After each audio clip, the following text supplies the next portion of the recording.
Live from the Washington, D.C. area, it's the Inside Scoop, Emerald Planet. All the ecology news that our viewers want to know. Now, here's your host, Executive Director of the Emerald Planet, Dr. Sam Lee Hancock. Hello, and welcome to the Emerald Planet as we come to you from Washington, D.C. in 144 different nations, looking for those 1,000 best practices. Technologies, the services, and the products are making a difference as we move through the 21st century. And as we head towards 2050 and we add 2 billion new people to the planet, how are we going to be able to provide all the infrastructure, the food, the fuel, the fiber, everything that's needed to actually enhance and increase the quality of living and not just exist? And I have a gentleman sitting right beside me who's very involved in the city of Detroit in Michigan, the United States. And although this is one of the premier manufacturing centers for the first part of the 20th century, now it's transitioning into a high technology and even urban agriculture center, not only for the Midwest, but for the entire United States. And so Scott Ringlein is right here with me. He is the CEO of what's called the Energy Alliance Group of Michigan. And Scott, welcome to the Emerald Planet. Hey, thanks, Sam. It's great being here, and I appreciate being invited. Well, we're glad to have you, and it's really exciting the work you're doing. I had a chance to come out and spend about 4 days and look around the city and all the exciting things that are happening in Detroit. And it's just amazing the work is going on there, and you guys are part of this whole process. Yes, we are. So tell us a little bit about the Energy Alliance. Yeah, so we're known as the Energy Alliance Group of North America. However, we have offices currently in Michigan, so we do business as the Energy Alliance Group of Michigan there, and we're actually going to be moving into the Ohio area too. Our primary focus has been PACE, the Property Assessed Clean Energy Financing. It's making a lot of formerly no's, yeses. And there's really unlimited money to do energy efficiency projects. That's incredible. Tell us a little more about PACE. This is something that we talked about when I was out there, but let's, for our viewers here and also for the internationals, because they may like to do something like this in their own countries and their own cities. Yeah, it's interesting because PACE is actually outside of the U.S. I believe Australia is one of the countries that uses it. Again, it stands for Property Assessed Clean Energy. It really got started in California back in 2009, initially for improving residential, and then it moved into the commercial industrial side. 31 states, including District of Columbia, have adopted it, but yet only about 9 to 12 of them are actually using it for projects. What it allows the owners of buildings and properties to do is take a special tax assessment and utilize that funding to do energy efficiency upgrades that, 9 times out of 10 they're not even looking at because of cost of capital or just not able to take on that type of debt. They can then spread it over a 15 to 25 year period. And it's attached to the property itself. It's not debt. So the owner themselves, if they sell their property, that special assessment and the technologies remain with the property. Oh, that's absolutely incredible. So it's a very easy and, in a sense, non-threatening way for property owners to really increase the efficiency, but also lower their overhead costs then. That's correct. And I can at least speak for what's going on in Michigan. The way the risk is mitigated is, first of all, because it's a property tax, it's on the property, it's not on the owner, so they're not weighing them down with debt. The funders, which are private, their risk is mitigated because they have first lien on the property. When someone goes out of business and property is sold, the first dollar out is what? Property tax. Mm-hmm.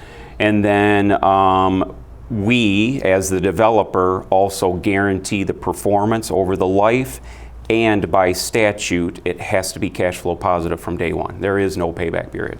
That's incredible. That's the way it should be. Well, looking at commercial and industrial businesses and also even government agencies, why should they look at energy efficiency as one of these low-hanging fruit, if you will, as far as how, again, to increase their ROI, but at the same time to decrease not only the cost of the properties and the operating overhead, but at the same time to take some of that loading off of the environment through CO2 emissions, et cetera. Yep.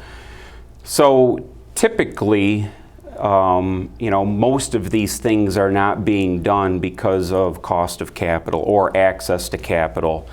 70% of any industrial commercial building, their energy use is typically lighting, heating and cooling, and hot water. Those are your three primary low-hanging fruit. Especially with lighting, you can achieve quick paybacks, but as you move into more of the mechanical, the HVAC or your renewables, they're constrained by access to capital, but payback, especially in the the automotive industry world, we're used to paybacks of 1-2 years. Anything beyond that, fix it, make it work, and we're not going to replace it. So this gives that sector the first opportunity to truly kind of look at everything. One of our first questions when we interview a client is, do you have projects sitting on the shelf collecting dust because you couldn't get the capital or because it didn't meet your internal return on investment? 9 times out of the 10 they do, and we look at those. You really triggered the next question, Scott, because why should you look at the entire operation as far as something like that, even though it may be an energy efficiency, reducing the overhead cost, but looking at it as in toto? Yeah. So what we do a little bit different than most of, just say our competitors out there, we take a very holistic approach to their operation. We're not focused on any particular technology. Our choices of technologies and services that we provide are driven by the operation themselves. What are you doing? What do you need? What do you want to achieve?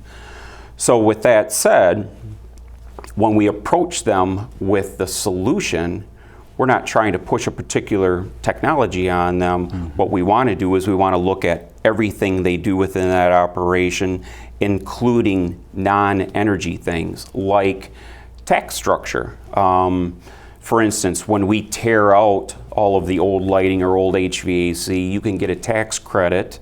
It's called an abandonment tax credit for all that asset. It still has a value, and most don't take advantage of it. Yeah, most people wouldn't even know that there's value to it because they're looking at it as a pure cost, or it's already been expensed on the tax books. record. That's right. They've already depreciated. Most people, they pull up the large green trash bin and they throw it all away.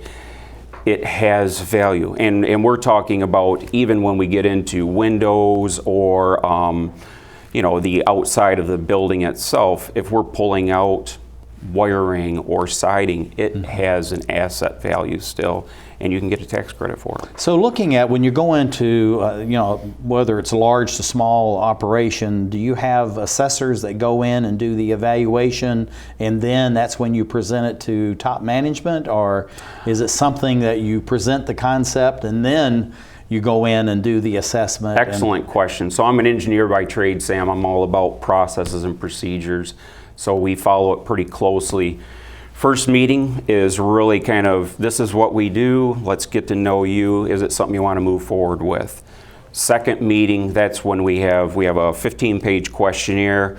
We take what we call our deep dive walkthrough, and based on that is when we actually put a formal proposal together that says, this is what we're going to do for you in regards to your operations or maybe the service side of things.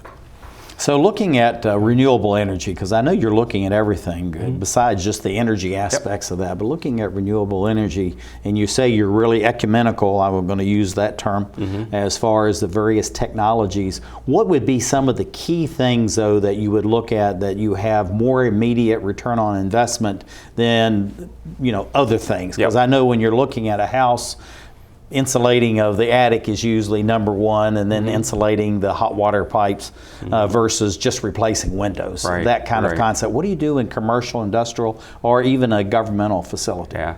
So the first thing we tell them is if they come to us and they say we want solar, we'll ask why.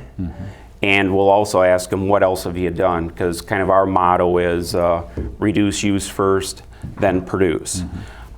We want them to focus on the low-hanging fruit first. That way, like lighting, we can reduce maybe their utility costs by 50%.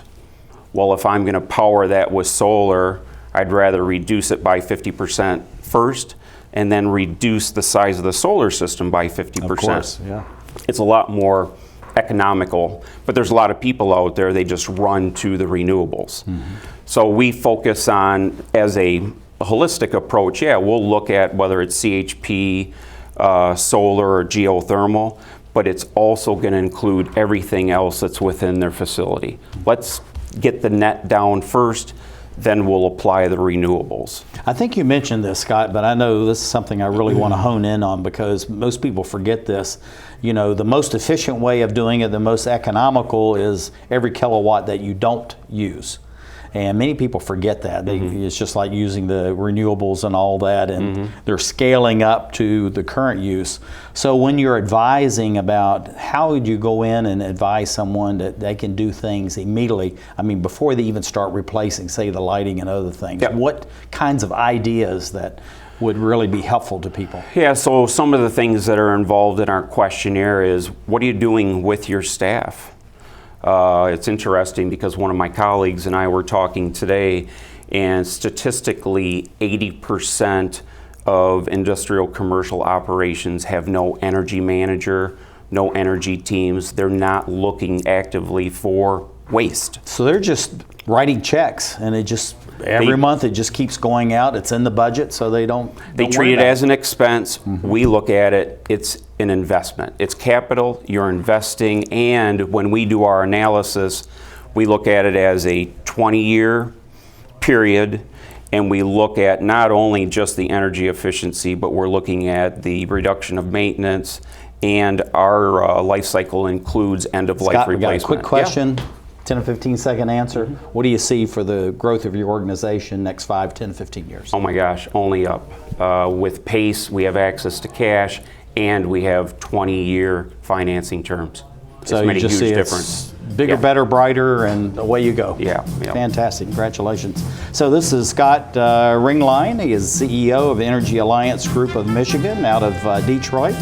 And thank you for being with us as we look at this very interesting concept of how to actually reduce the cost and to increase the bottom line as well as profitability organizations that create the Emerald Planet. This is firstgov.gov, where we're obsessed with getting you government information. Brand new student loan applications on the site, baby. This calls for a celebration. Here's your uncle. So in the end, it was either take the astronaut gig or come work here. What can I say? Duty called. Dude, that's my cop. Oh, sorry. Yeah. No, I'm pretty sure that's Sam's cop. Oh, sorry. Yeah. No. Sam's? No. Just log on or email us and get what you need. C, change of address form. That's how it's done. D, driver's license renewal. E, emailing Social Security information. Yeah. Okay. Yeah. Nice, we'll allow it. All right, What are those? Government surplus cars for auction.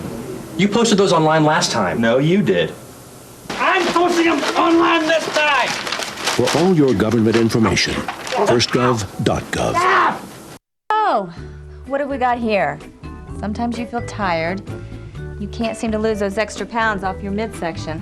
And your joints hurt when you take the stairs? Well, you're getting older. But I'm happy to say that there's some simple things we can do to keep you happy and healthy for years to come. We can also lower your risk for some serious diseases the older population is often subject to. Proper nutrition is more important than ever. Your body has changed, you know. Not as many treats. A basic exercise plan, lots of walks and fresh air, and most importantly, come and see me for twice-yearly checkups to help ensure the best possible quality of life. Now, how does that sound? Good boy. Improve the quality of life for your elderly pet.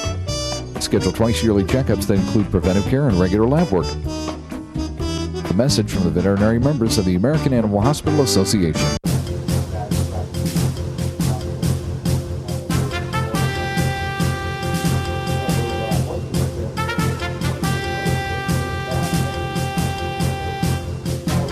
We're back to the Inside Scoop Emerald Planet.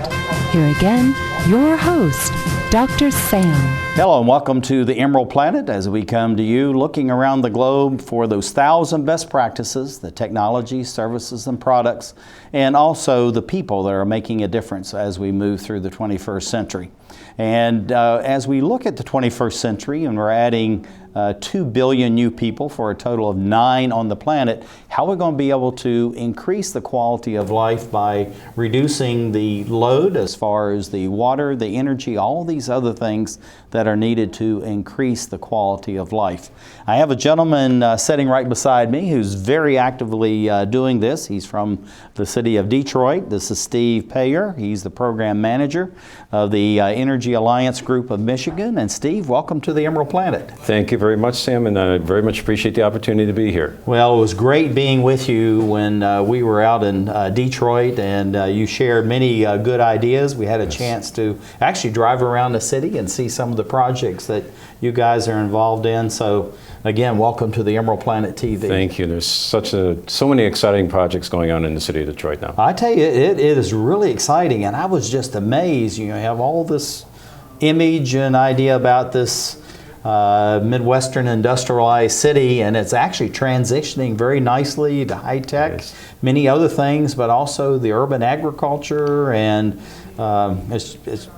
it's just a lot of things going on. It's very positive. So anyway, tell us a little about the Energy Alliance Group, and why would you, even though you're statewide, understand you're going around the United States, why would you focus on just Detroit or be there and spend that much time and direction, versus the balance of the state?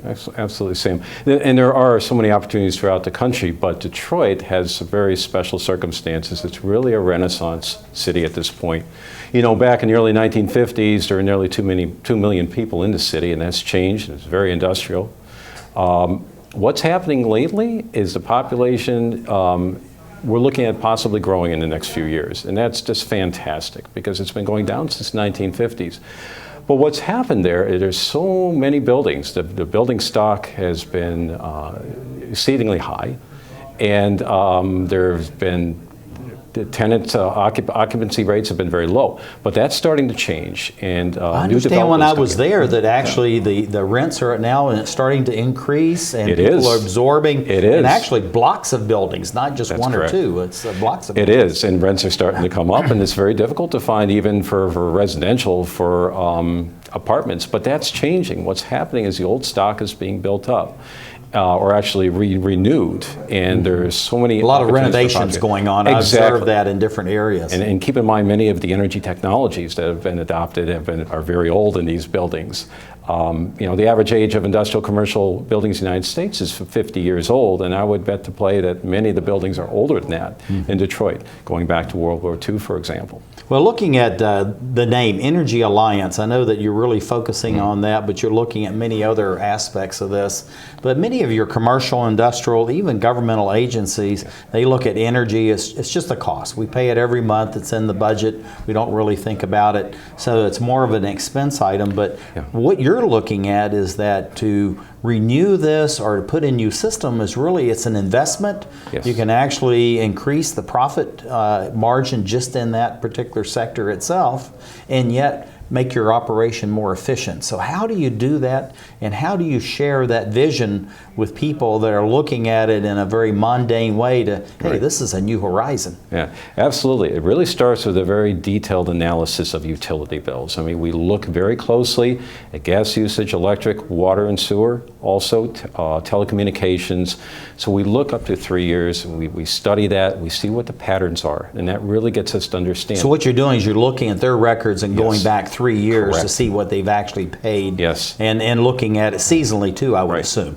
Exactly. And sometimes it almost comes as a surprise because, again, the bill arrives, they pay the bill. You know, they have to do it. They're focused on producing a widget or providing a customer service. That's their order of business. We're looking at it to look for potentials for opportunities for savings over the long term. So when you're looking at that, and I know many times people piecemeal, they change the lighting, and that, you know, reported to be maybe a 50% or sometimes even more than that reduction in the cost. Everybody's excited. Okay, now let's look at the next thing. Maybe we turn out what's going on. So the whole thing is do you want to do everything at one time, or do you want to phase it in, or how do you make that determination? Well, there's some unique financing opportunities available, like Property Assessed Clean Energy, or PACE, that enable corporations and organizations to consider making all the changes perhaps up front. Now, PACE stands for? Property Assessed Clean Energy. Okay. And that allows an individual, let's put an example, the low-hanging fruit would be lighting, typically is. So usually it's tremendous savings. But also, what about the HVAC systems? The heating system is only 70% efficient. Are there opportunities to bring that forth to maybe 95 or 98% efficient? Now, HVAC is heating, ventilation, and air conditioning, and that's so what you're looking at is the whole year, all 12 months, this particular equipment is going to be functioning, and either it's increasing the cost or you have a chance to make it more efficient and reduce the cost. Is that correct? Exactly, and the equipment doesn't have to be that old. Even 10-year-old equipment is not up to par with the latest efficiencies.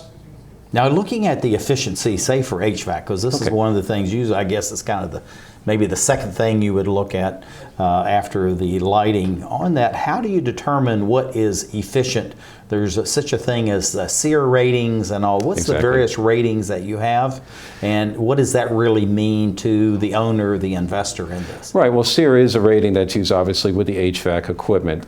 We also look at what the average kilowatt usage is, let's say for lighting, and we compare that to what lighting is out there currently with the current technology, and from that we can gauge what the savings would be. So it's almost like technology to technology. And now, do you look across technologies as far as what may be, you know, the best use for this particular application? Yes, we do. I mean, we don't represent any particular technology. We are neutral as far as that. We're really selecting the technology that best fits the customer's need, the building's need for the long term.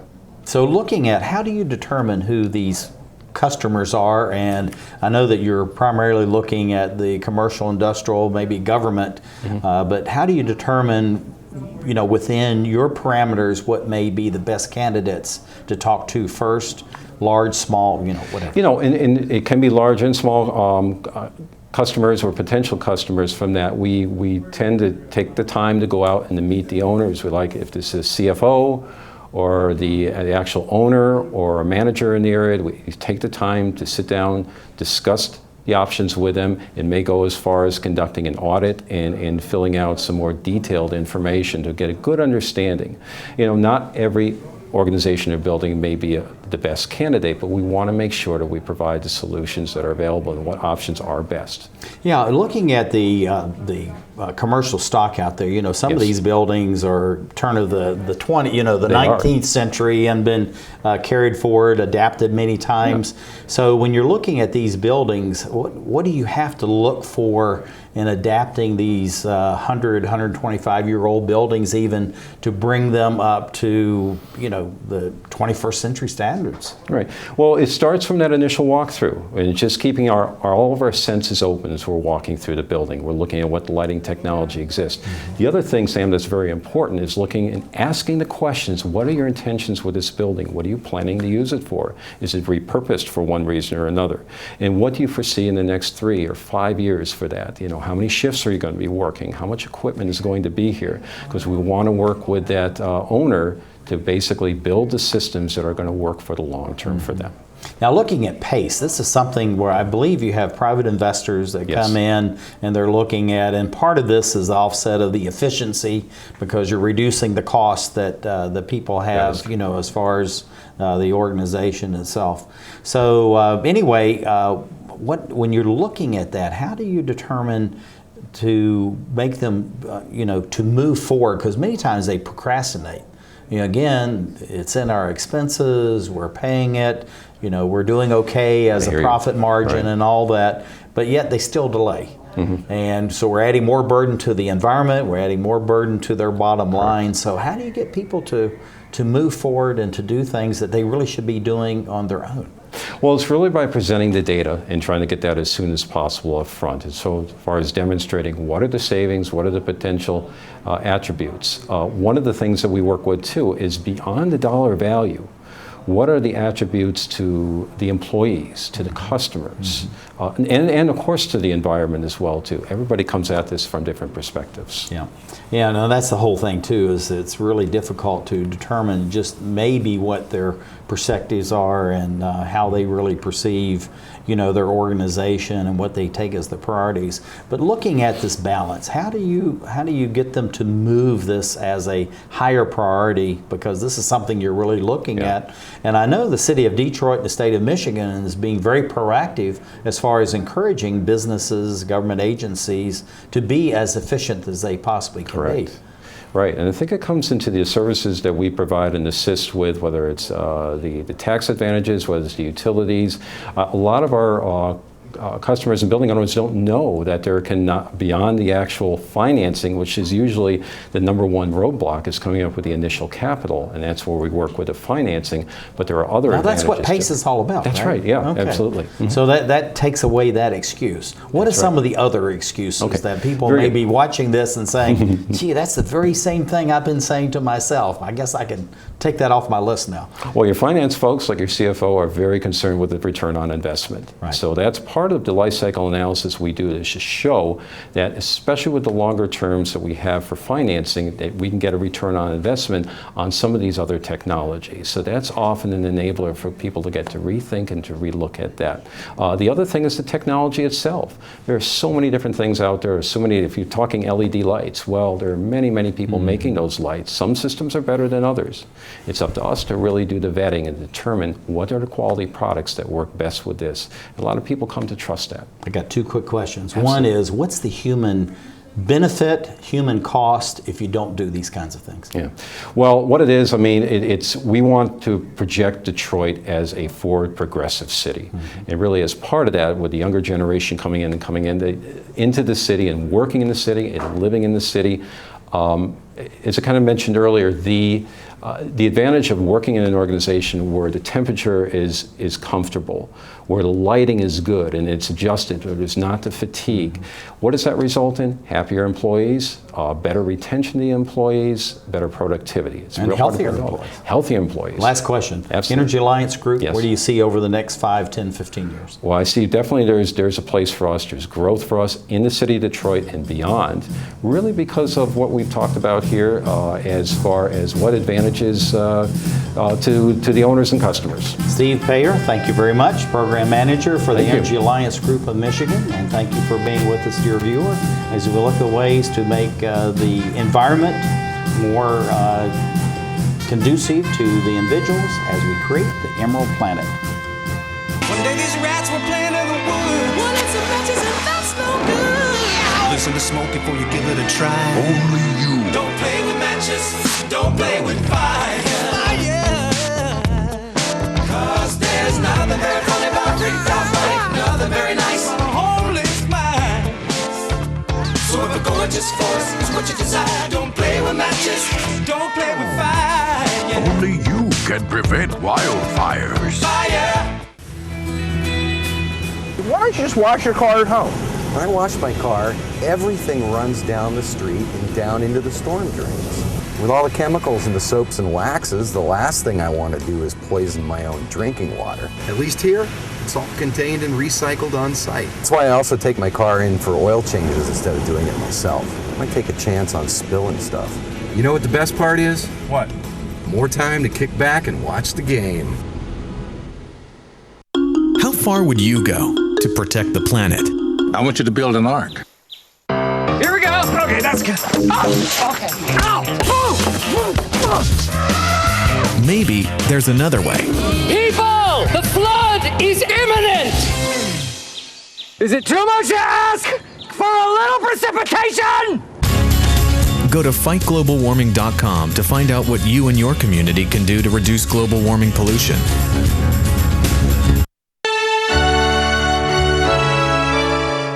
Somewhere around the world, there are men and women of the armed forces risking their lives, helping rebuild communities after natural disasters, collecting toys for needy children, tutoring kids in school. These are your sons and daughters who work to keep us safe, secure, and free. Dedicated men and women who put their country first.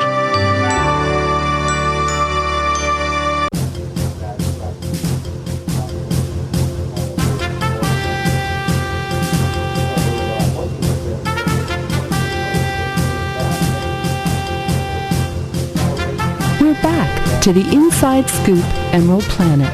Here again, your host, Dr. Sam.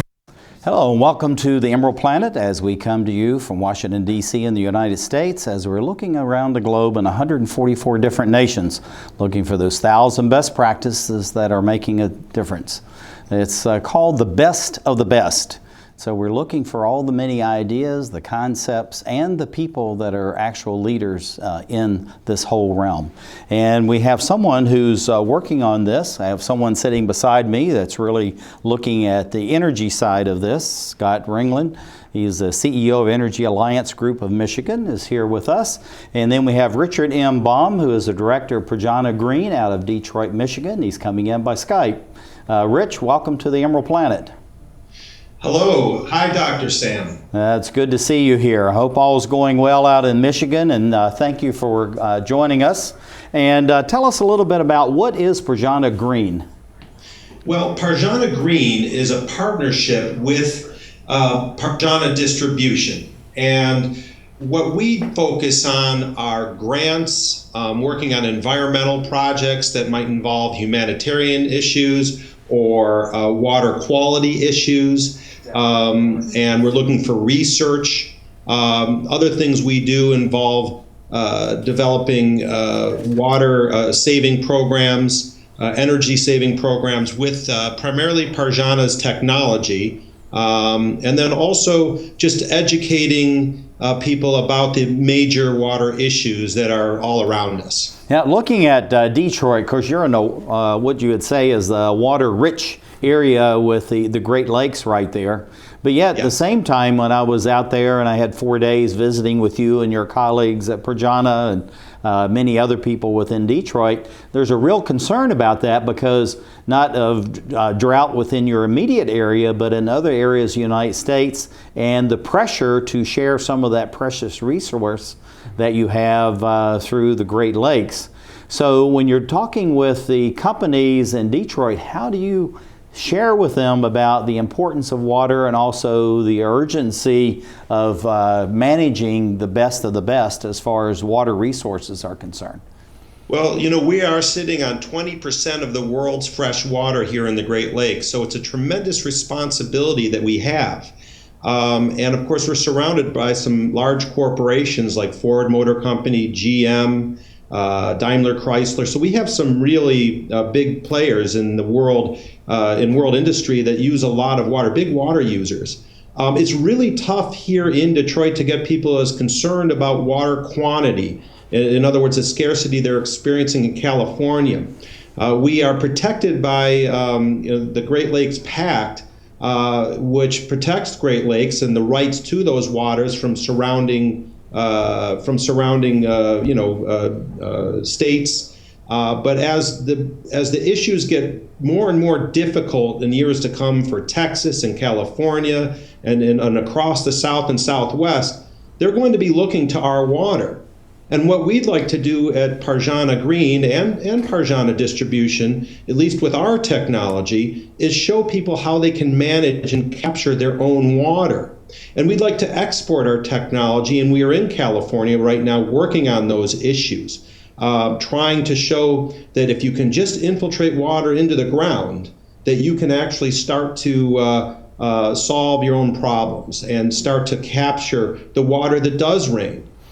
So much of it's lost to evaporation, and so much of it's lost to contaminated runoff that ends up, perhaps in salt water on the West Coast, for example. Well, let me follow on and then we're going to have Scott ask a question, but looking at this contamination, Detroit in American terms is a very old city.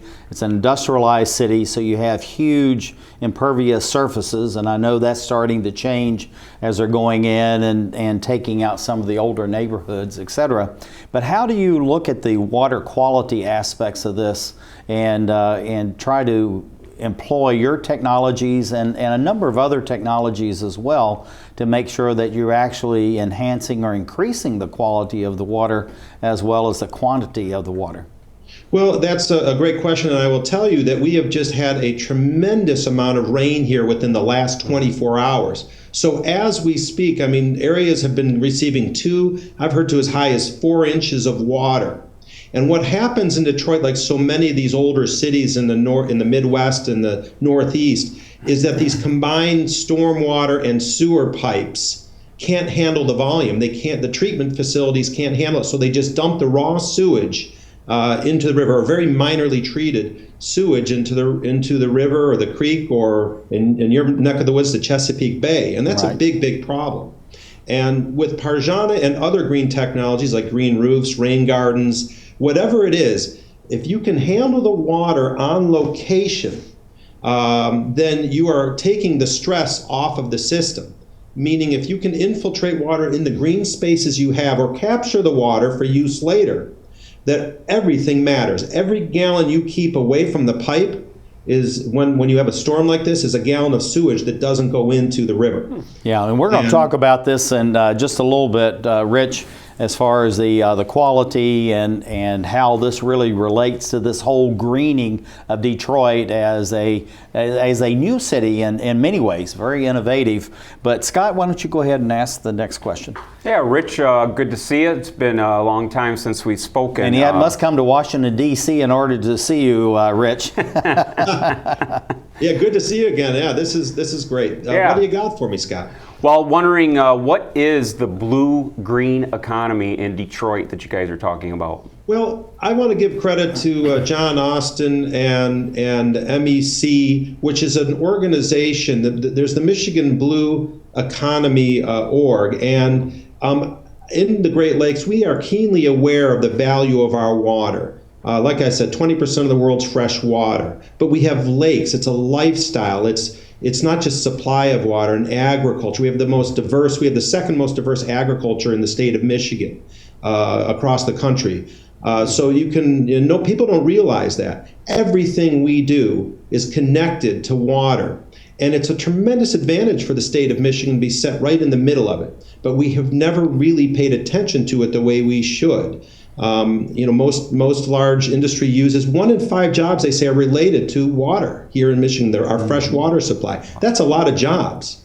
And looking ahead, where you have water stress in many parts of the country, water issues across the world, the availability of fresh water makes Michigan a great place. And the Michigan Blue Economy is about not just industry, but it's about research, it's about new technologies, it's about all the nonprofits, all the universities we have that are working together or separately on different projects. Companies like ours that with bringing new technologies to bear that are going to create jobs, but also solve problems not only here in Michigan, but that we can transport nationally and across the world. And that is what Parjana Green and Parjana are doing. Yeah, so maybe that answers the question. Yeah, that's incredible. One of the differences, and this really brings us back into this new greening of Detroit as an old industrial city that's renewing itself, the difference between managing the stormwater in urban areas versus the rural areas, and how does that actually impact the Great Lakes where you're located?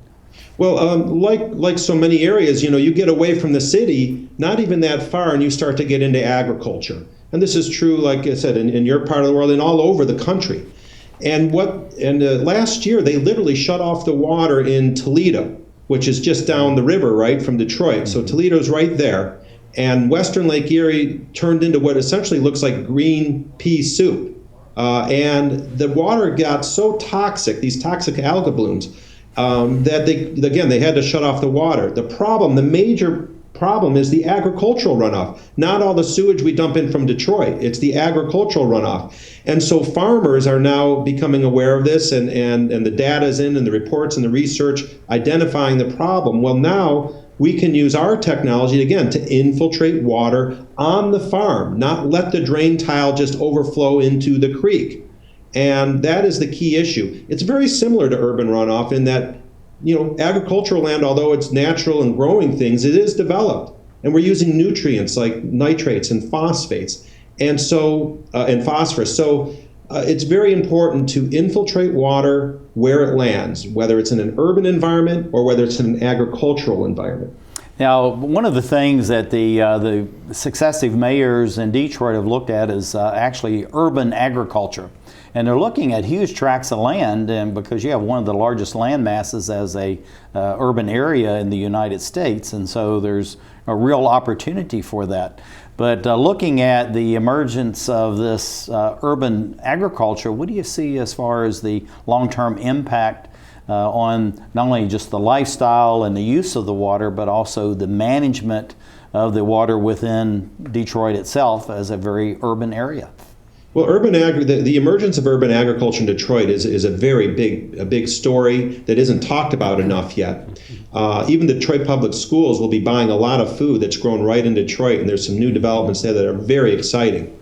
But also what happens in agricultural runoff in rural areas is no different than the issues you're going to have right on these farms. And they are not prepared to deal with that yet. I mean, we're having a hard enough time dealing with the normal runoff. Now you add agriculture to that. Again, you got to find ways to infiltrate and manage that water on site. Because if we start overloading the system even more with agricultural runoff in the urban setting, you're going to have issues. And I think that those in charge and running Detroit, the mayor's office, and those looking at this issue have really got to pay attention and really have to put the right rules and regulations in place to make sure that urban agriculture is all positive and isn't contaminating and adding to the contamination issues we already have. Okay, we got 2 quick questions and we got to do it quick. Scott? So, Rich, I have one of these in my office, but tell me a little bit about your Saving a Bucket campaign. Well, yeah, thank you so much. I mean, Parjana Green is so, the inspiration that Parjana, the technology Parjana has.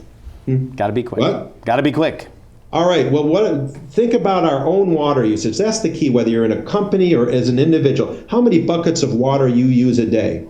And try in your life as an individual or as a corporation or organization to put back as many buckets as you use.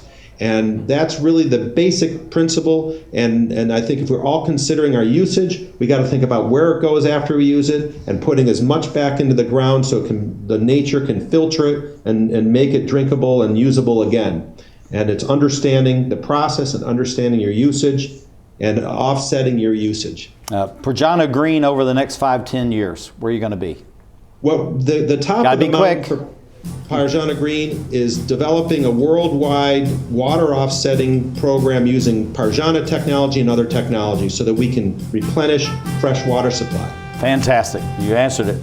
Richard M. Baum is the director of Parjana Green, and sitting right beside me, Scott Ringlein. And thank you for being with us as we're looking at these critical issues, looking at Detroit as the example as we create the Emerald Planet. Saving for retirement might be easy for some folk, but for others, it might take a little more work. And for those who haven't started, there are still things you can do to catch up. Oh, that is good news. Like getting out from underneath past debt. And don't get wrapped up with high-interest credit cards. Get you some eyes. Be diversified with your investments. Don't put all your eggs in one basket. Your financial goals are not out of reach. The choice is clear. For a happy ending, choose to save. Everyone with alcohol and drug addiction is in the same boat.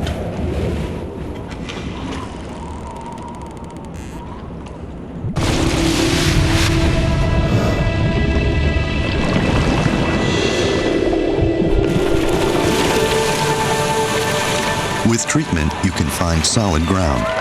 For drug and alcohol information and treatment referral for you or someone you know, call 1-800-662-HELP.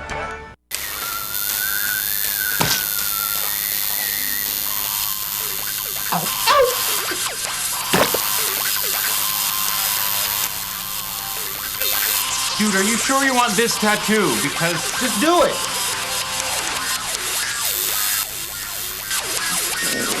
Some mistakes in life are permanent.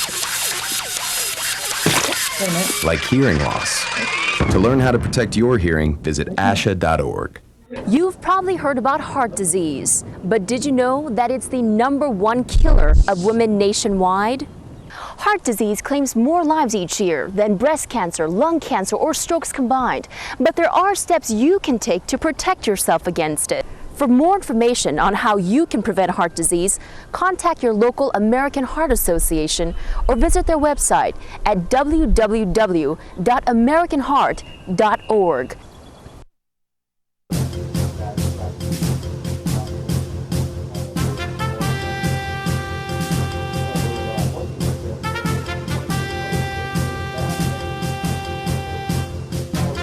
We're back to the Inside Scoop Emerald Planet.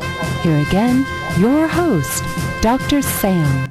Hello and welcome to the Emerald Planet TV. We come to you on a week-to-week basis looking for the best of the best in 144 different countries as we're looking for those 1,000 best practices. And not only are we looking for the technologies, the services, and the products, but also we're looking for the leadership and the people that are making a difference as we move through the 21st century.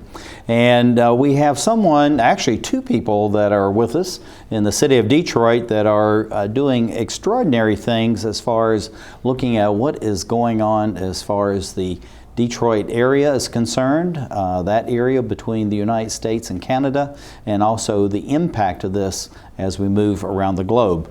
Trish Hubbell is the Director of Marketing from Greening of Detroit, and Trish is coming in to us by Skype. And Trish, I just love the name of your organization and also the logo. I'm going to have you explain your logo in a minute. And then sitting in studio, also from Detroit, is our special guest, Scott Ringlein, who is the CEO of Energy Alliance Group of Michigan. And so welcome to both of you, Trish and Scott. Trish, welcome.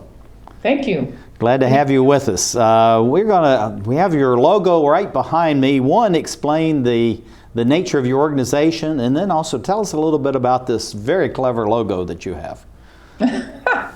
Well, the Greening of Detroit, we are celebrating our 25th year this year, and we are an environmental nonprofit organization.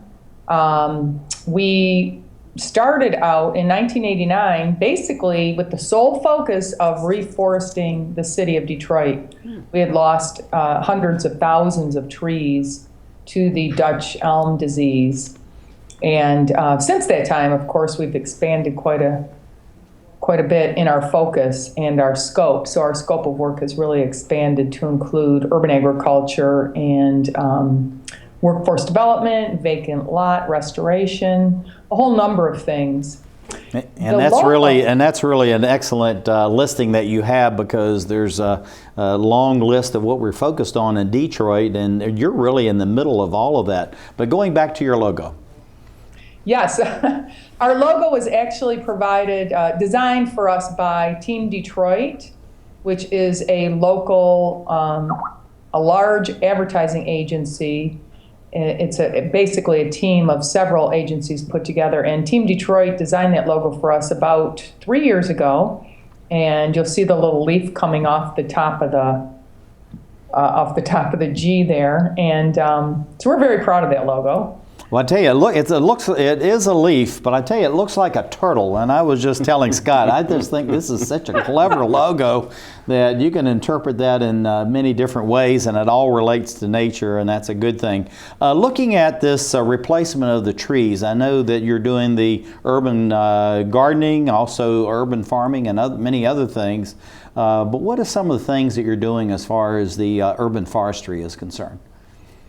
Well, the Greening has been planting trees since 1989. We try to use a variety of species because we've learned the hard way. We used to plant, there were all the elm trees, and we lost those to disease. And then a lot of those trees were replaced with silver maple or ash, and the ash borer came in and killed off about 10 million trees around all of Metro Detroit in just a very short amount of time. So we try to plant between 8 and 12 different species of trees, so to increase the survivability. We plant about 5,000 to 6,000 trees a year. As I said, we're a small nonprofit, the city of Detroit has not had the capacity to plant any trees in a couple of decades. So really a lot of that work falls on the greening. We do public parks, the berm between the street and the sidewalk. We try to work with neighborhoods that want us to come in and plant those trees. And we usually plant the big Baum burlap, like they're about 6 feet tall, so they're larger trees. Well, that's really excellent. I'm in the Rotary Club of Washington, D.C., and we have the same thing. It's called Trees for the Capitol. And when you look at the images of the tidal basin and the cherry trees, we've put about 400 of those just in that area, plus actually trees on the Capitol grounds itself. And now we're going in and doing infill with the city parks, which are actually under the National Forest Service. But what are some of the things that you've learned besides having a variety of trees or going back to native species that you've really learned over these last 2+ decades? Well, it's a little bit complicated in the city of Detroit. People always think that everybody wants trees, but we have a difficult time sometimes engaging the community to accept the trees that we want to plant. And part of that issue, I think, is because we have so many trees that really need to be removed. The ash borer came in so quickly that we have thousands of dead and dangerous trees in the city.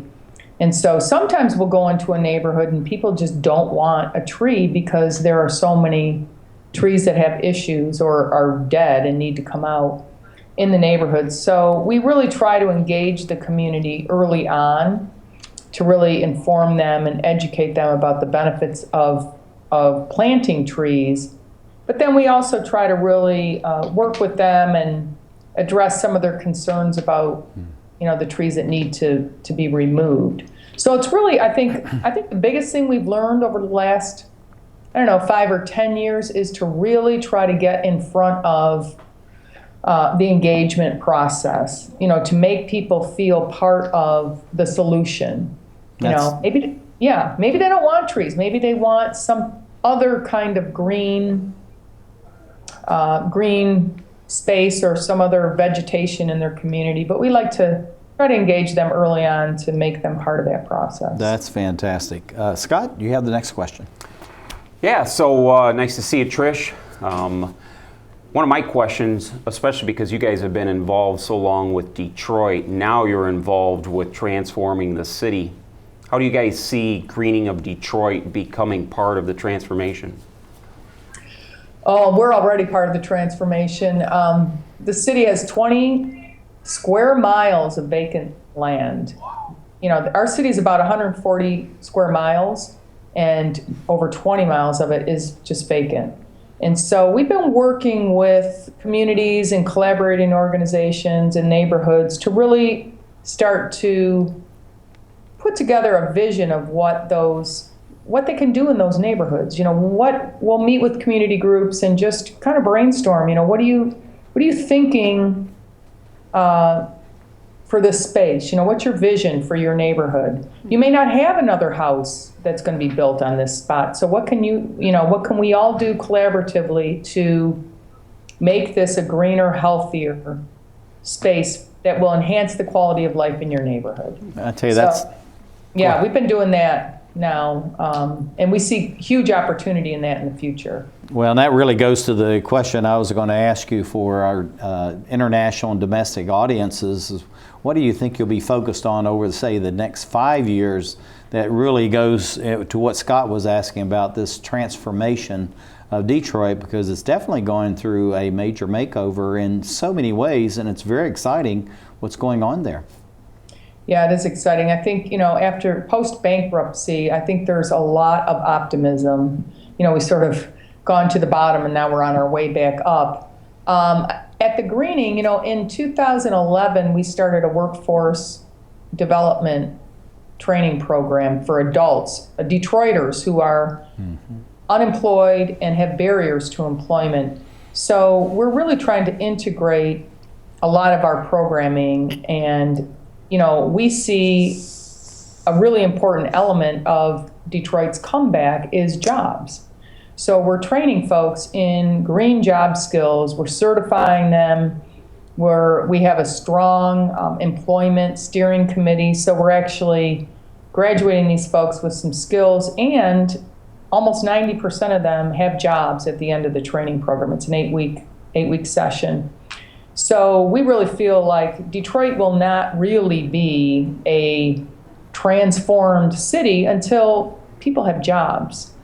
And so we're trying to really put folks to work and put them to work in green jobs. Folks learn how to grow food. They learn how to plant trees, landscape skills, all those sorts of things. Well, that's absolutely incredible. And the 90%, that is extremely high, so congratulations on that. There are many organizations around the country that'd love to have that success rate. Scott, why don't you ask the next question? Yeah, Trish, like ourselves, being involved in the transformation, it's been really exciting seeing the changes. But what have you guys seen since the emergence of coming out of bankruptcy, but more importantly, what are the residents saying about the city's next chapter? Well, it's been interesting. I'm a lifelong Detroiter, grew up in the city, raised my kids in the city. I live downtown right now. So I've moved from the east side neighborhood down into the central core. And I think there's a lot of renewed optimism.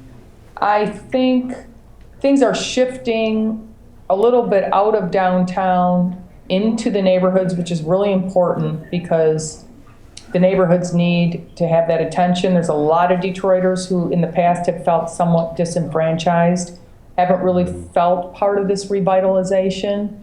We still have a long way to go, but I think the focus is starting to shift. And if we really want to build a strong city, everybody has to have a part. So I see that as sort of the next iteration. Things are starting to move outward from the central core.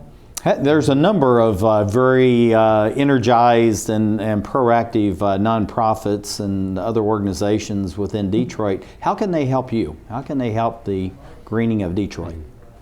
Well, you know what I really like about Detroit, maybe it's like this everywhere, I don't know, but I think that we do a good job of collaborating together. Sure, we're all, somewhat competing for those limited dollars, but it seems like we've done a lot of collaborative projects. And if we're not doing something, we try to refer people over to our partner who might be. Or, we do a lot of community cleanups, and then we'll pull in, organizations that can provide an element to the success of that project. Or we'll, I think it's just that whole collaboration. That's fantastic. This is Trish Hubbell, who is the Director of Marketing for Greening of Detroit. Right beside me is Scott Ringlein, CEO of Energy Alliance Group of Michigan. Thank you to both of you for the hard work that you're doing out there in Michigan. Shake hands there, old buddy. Thanks, Thank you for being with us, and thank you, viewers, for being with us as we look around the globe to create the Emerald Planet.